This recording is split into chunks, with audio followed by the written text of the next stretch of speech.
ধরনের লোন হচ্ছে শিশু, কিশোর আর তরুণ।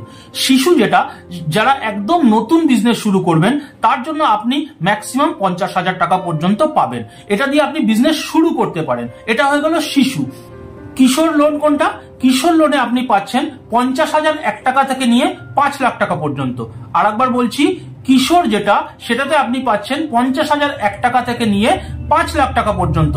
এটাতে মনে করুন আপনার একটা অলরেডি ছোটখাটো ব্যবসা আছে, যেটাকে আপনি একটু বাড়াতে চান। মনে করুন আপনার শাড়ির দোকান আছে, বা মনে করুন আপনার মুদিখানা দোকান আছে, বা মনে করুন আপনি কোনো ক্রাফটসের কোনো বিজনেস করেন। যদি সেটা অলরেডি আছে, বিজনেসটা ঠিকঠাক বিজনেস চলছে, আপনি একটু বাড়াতে চান, তাহলে কিন্তু আপনি কিশোর লোনটি নিতে পারবেন 50,001 টাকা থেকে নিয়ে 5 লাখ টাকা পর্যন্ত। এইবার যেটা তরুণ, সেটা হচ্ছে 5 লাখ টাকা থেকে 10 লাখ টাকা পর্যন্ত। এইটি কাকে দেওয়া হবে? যার মনে করুন অলরেডি ভালো বিজনেস আছে, একটা দোকানপাট আছে, বা বাড়িতে ভালো মেশিনারিজ আপনি তুলে রেখেছেন, সেটাকে আরো বাড়াবেন। মানে তিনটে আলাদা আলাদা ভাবে লোনটা দেওয়া হচ্ছে। এটা কে ডিসাইড করবে? এটা ডিসাইড করবে ব্যাংক।